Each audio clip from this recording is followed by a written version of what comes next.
부처님이 주신 휴식처, 부처님이 주신 안락처, 붓다 테라피 효산입니다. 반갑습니다. 모두 그동안 잘 계셨습니까? 네. 오늘은 운명을 가르는 말 한마디. 운명을 가르는 것 중에는 여러 가지가 있겠죠. 스님들한테 운명을 많이 묻잖아요. 스님, 저의 운명이 어때요? 하고, 그죠? 뭐, 간상이 어때요? 뭐, 스님 보시기에 어때요? 예. 그러면 스님들은 꼭 이렇게 너무 높은 말로 하는 것보다 반말로 막 해야 된다더라고요. 안 돼. 그래서 뭐 그런 식으로 농담이지만, 그런 큰 운명 말고 어쩌면 우리 운명은 말 한마디에서 시작될 수도 있다. 오늘 그런 얘기를 여러분들과 나눠보려고 해요. 운명이 어린 시절에 내가 들었던 어떤 상처받는 말, 또는 또 이렇게 가정생활을 하면서 부부지간에서 서로 상처 주는 말. 제가 부산의 이제 열애선원에서 또는 경산 삼성사에서 여러 불자님들을 만나보면 부부지간들 가운데서 그런 말은 꼭 하나씩 있더라고요. 잊지 못하는 말 한마디. 우리가 말을 하게 되면 좋은 말, 정말 고마워 이렇게 하는 말은 그냥 차분하게 고마워 이렇게 말하면 그 뜻이 전달이 되잖아요. 근데 고맙다는 말로 고마워, 정말 고마워 막 이렇게 얘기하면 이 사람들이 이거 오바다, 그죠? 뭐 장난치는 것 같고, 오히려 차분하게 진짜 그때 고마웠어 이렇게 얘기를 해도 고맙다, 또 소중하다, 사랑한다라는 그런 말들은 그렇게 통하는데, 예를 들어서 나 정말 기분 나빠, 정말 섭섭해, 이런 말들은 오히려 우리 이제 일상생활 속에서 그냥 내가 차분하게 이제 가정생활 속에서 내가 진짜 너무 섭섭해 이렇게 말하면 상대방이 그냥 좀 섭섭한가 보네, 그렇게 받아들인다고 생각하는 게 되게 많은 것 같아요. 그래서 섭섭하다 말할 때 섭섭하다니까 이렇게도 말해도 상대방이 대응이 없으면 어떻게 해요?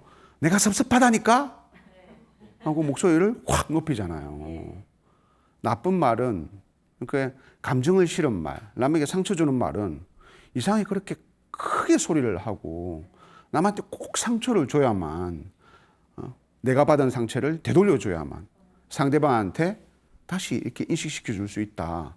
그런 것들이 우리 삶 속에 있는 것 같아요. 그래서 이 말 한마디라는 것이 정말 좋은 말을 할 때는 괜찮은데, 어디에서 어쩌면 판가름 난다? 내가 받은 상처, 내가 받은 아픔, 그것을 남에게 되돌려 줄 때, 좀 전에 말한 것처럼 그냥 말해가지고는 안 되겠는 거예요. 그냥 막 눈을 부릅뜨면서 힘을 주면서 막 기분 나쁘다니까 하고 막 이렇게 내가 받은 상처보다 곱하기 10을 해서 줘야만 그러한 통하는 그러한 관계 속에서는 서로가 업보가 될 수밖에 없겠죠. 그래서 어쩌면 우리 운명을 가로지르는 그 여러 가지 가운데서 한 가지는 바로 내가 상처받은 말, 내가 섭섭하다, 기분 나쁘다, 당신 때문이다, 이런 말을 할 때, 그죠? 그런 말 어쩌냐 한 번씩 꼭 해야 되잖아요. 그런 것들이 우리의 가정의 운명을 또 이렇게 판가름하고 가정의 운명을 이끄는 그런 결정적인 말이 되지 않을까, 그렇게 생각을 합니다. 그래서 그 첫 번째 이야기는, 그래서 그런 말이 뭐가 된다? 업보가 된다. 그래서 그걸 잘 알아서 그 말을 조심스럽게 해야 된다는 그 얘기를 할 거예요. 이제 여러분들도 많이 겪을 거예요. 제 이제 부자님들과 열애선원이나 삼성사의 불교대학의 학생들과 가끔씩 이제 수업을 마치고 차를 마시면서 얘기를 하다 보면 주로 이제 그런 얘기를 많이 해요. 아주 사소한 말 때문에 싸운다는 거죠. 예를 들면 이제 얼마 전에 있었던 한가위에 이렇게 막 이렇게 차를 운전하고 가는데, 예, 이제 내비가 이제 뭐 오른쪽으로 가세요, 왼쪽으로 가세요 해서 막 이렇게 가다가 너무 차가 막히니까 깜빡 졸은 거예요. 그죠? 깜빡 졸아가지고 이 거사님이 그 톨게이트를 빠져나가지 못하고 이렇게 지나치게 된 거예요. 그러니까 옆에 있는 부인이 여보 정신 좀 차리라니까 뭐 하고 있어 하면서 막 뭐 그 정도까지는 아니겠지만 정신 좀 차려 하면서 막 이렇게 아니면 뭐 그렇게 말할 수도 있겠죠. 여보 정신 좀 차려. 잠이 오나 보지. 그렇게 안 되겠죠. 예. 그 부인은 그냥 무심코 던진 말이겠죠. 근데 그 남편은 어떻게 생각했어요? 나도 정말 힘든데, 나도 이렇게 차가 막히면서 막 잠이 쏟아질 것 같고, 차가 앞에 나아가지 않으니까 자꾸 졸음이 쏟아지는 가운데, 나도 모르게 깜빡했는데 이것 가지고 이렇게 나를 무시하고, 내가 이 집안의 가장인데, 어떻게 나한테 그렇게 상처를 줄 수 있지? 그래서 그 말을 받는 순간부터 마치 얼굴이 도가산을 맞은 것처럼 그죠? 탁 굳어가지고 말을 안 하죠. 차는 집에 도착할지 몇 시간 동안 시베리아 벌판에서 휘.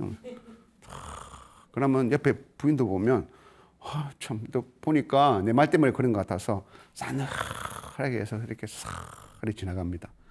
차를 타고 있습니다. 뒤에 있는 아들 딸들도 이 분위기가 장난이 아니네. 그래서 그냥 핸드폰만 보면서 아무 말도 안 하고 또 시작됐어 하면서 이렇게 하고 있겠죠, 그죠? 예. 이게 나쁜 말이라는 게 바로 이와 같이 나만 상처만 받은 줄 알았는데 이 나쁜 말로 받는 상처의 이 업은 우리 가족 속에서는 내가 받으면 누가 다 받는다? 아내도 받고 아들도 받고 딸도 받고 모든 가족이 다 받는다는 거예요. 그게 참 무서운 거죠. 옛날에 부처님께서 그런 비유를 드셨습니다. 옛날에 어떤 사람이 있었는데 이 사람이 요리사예요. 요리사인데 억수로 요리를 잘하는 사람이에요. 그래서 주위에 이제 음식을 먹으러 오는 사람이 너무 많습니다. 그 중에는 뭐 스님도 있겠고 또 뭐 부자도 있겠고 가난한 자도 있겠고 그래서 어느 날 이 사람이 요리를 잘하니까 이 사람을 초청을 해서 어느 부잣집 장자의 집에서 잔치를 베푸는데 이 요리사를 초청을 한 거예요. 그래서 맛있는 고깃국을 좀 끓여달라고. 당신이 요리를 잘하니까. 그래서 요리를 막 열심히 하고 있는데 막 이렇게 주걱으로 막 줍고 있는데 하늘에서 갑자기 휴 하고 새똥이 똑 떨어진 거예요. 그래서 우와 하면서 빨리 새똥을 건지려고 탁 건지는데 벌써 다 퍼져버린 거예요. 근데 그 옆에 있는 이제 그 순간 이 요리사는 이 지방에서 정말 유명한 요리사니까 내 혹시 옆에 있는 보조 요리사가 안 봤으면 그냥 넘어갈까? 그냥 이렇게 싹 넘어가려고 했는데 그 옆에 있는 보조 요리사도 그걸 본 거예요. 그래서 서로 얼굴이 이렇게 턱 굳은 거죠. 이 일을 어떡하지? 그래서 눈을 껌뻑껌뻑하면서 그죠? 이 엄청난 고깃국을 부자 장자의 집안에 부탁을 받고 했는데 이걸 버려가지고 다시 끓일 수가 없잖아요. 그러니까 눈을 깜빡하고 고기를 이렇게 이제 고깃국을 끓였는데 고깃국을 다 끓여가지고 할 수 없다. 이 고깃국을 다 나눠줘야지. 자, 이렇게 했을 때 이 고깃국은 아무리 좋은 재료와 그죠? 아무리 좋은 육수와 최고의 솜씨로 발휘를 해서도 그 요리사가 이것은 내가 정말 먹을 수 있는 요리다. 맛있는 요리다라고 생각할 수 있겠습니까? 없겠습니까? 없겠죠. 그죠? 그와 같은 거죠. 내가 알고 보조 요리사도 알겠죠. 그 업은 절대 사라지지 않겠죠. 또 어떤 보살님은 그런 얘기를 하시더라고요. 이제 가족들이 떠나가고 이제 우리 둘이만 남았는데 반찬을 할 필요 없잖아요. 그런 분 계실 것 같은데.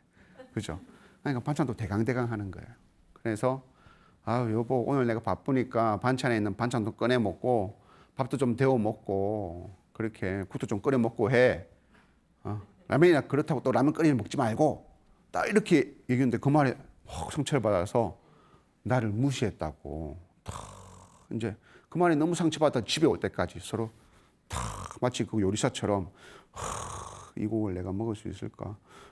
내가 이 곡을 먹을 수 있을까? 하면서 탁 쥐고 있는 것처럼 저녁이 될 때까지 그 마음이 풀리지 않게 되는 거죠. 그죠? 그래서 우리의 말은, 그죠? 우리 말의 업보는 어쩌면 아주 작은 말 한마디지만, 예. 이것은 나에게만 그리고 나의 아내에게만, 이 두 명에게 국한되는 것이 아니라 어디에 다 국한되는 것입니까? 우리 모든 가족에게까지 다 이 업보가 번져간다는 것, 그 업보의 주인공이 된다는 것. 그래서 나중에는 그 말 한마디 때문에 평생 상처를 안고, 그죠? 나의 아들이, 나의 딸이, 나의 아내가, 나의 남편이 그것 때문에 상대방을 용서하지 않고 그 비밀을 지닌 채 이국에 새똥이 들어갔어. 이건 당신 때문이야. 라는 비밀을 지닌 채 끝까지, 그죠? 어쩌면 두 얼굴을 가지고 살아갈지도 모르겠죠. 그러니까 그 두 얼굴로 살아가는 인생은 어쩌면, 그죠? 비극적인 인생이고, 그죠? 위선적인 인생이고, 그것이 어디로부터 시작되겠습니까? 말 한마디로부터 시작된다는 것. 그래서 우리는 말 한마디를 할 때 정말 조심스럽게 얘기해야 된다라는 것을 하면서 첫 번째 이야기를 마치도록 하겠습니다.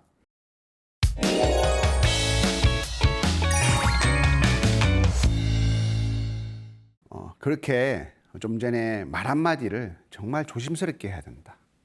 내가 받은 고통도 아내의 고통이 되고, 아내의 받은 고통도 내가 받은 고통이 된다. 우리는 업보의 공동체다라는 생각을 가지고 있으면 가족 사이에서는 말을 조심하도록 정말 노력을 해야 돼요. 그래서 그러면 어떻게 해야지 그 말을 조심할 수가 있습니까? 라고 오늘 그 이야기를 나눌까 합니다. 두 번째 이야기는 부처님께서 그래서 말을 할 때는 농부처럼 말을 해라 라고 말을 합니다. 예, 농부처럼 말을 해라. 농부가 씨앗을 심을 때 어느 밭이 있어요. 밭이 씨앗이 있습니다. 씨앗을 심으려고 하는데 밭에 잡초가 엄청 많아요. 저도 경산 삼성사 뒤에 보면 텃밭이 있는데요. 제가 이렇게 막 꼭대기진에서 흙을 파가지고 한 100평 정도 제가 짓고 있어요. 온갖 야채를 다 심었습니다. 그래서 올라갈 때마다 손수 따서 먹는 재미가 정말 쏠채네요.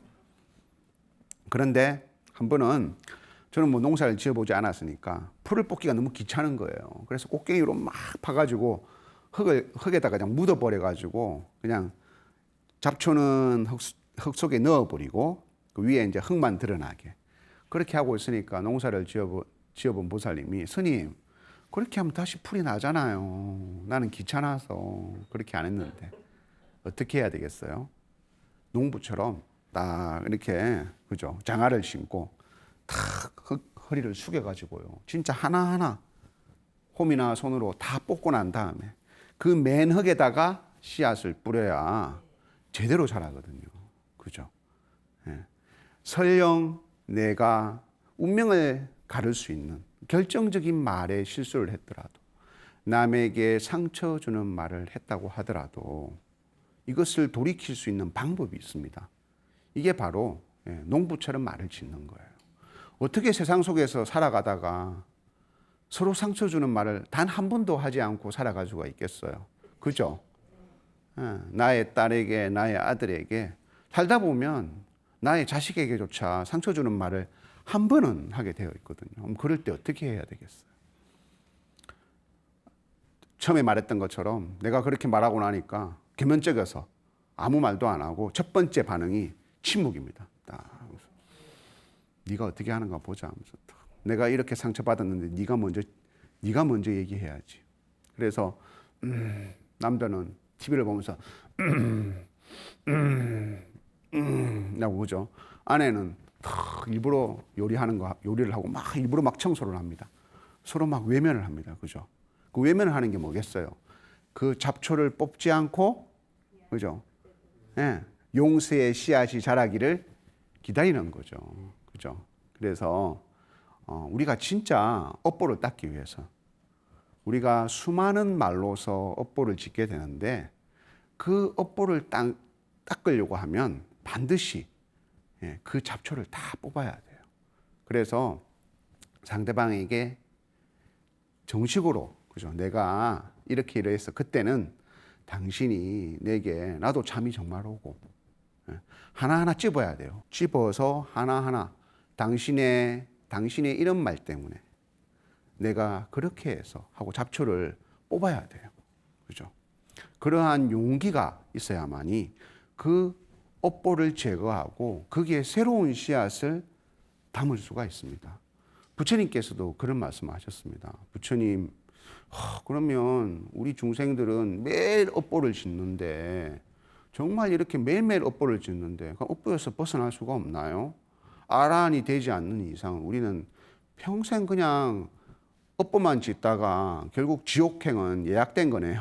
그러려면 이왕 지옥 가는 거 확실하게 그냥 짓고 갈래요. 그러면서 막 이렇게 생각할 수도 있잖아요. 그죠? 예. 그래서 부처님께서 그렇게 말씀하시죠. 예. 비구야, 만약에 짠 소금이 있다 하자. 소금이 있다 하자. 업보라는 것이 소금과 같다고 하자. 어떤 사람에게 이 업보의 짠 소금을 그냥 먹어보세요라고 하면 이 짠 소금을 한 마리를 먹을 수 있겠습니까? 없겠죠. 그죠?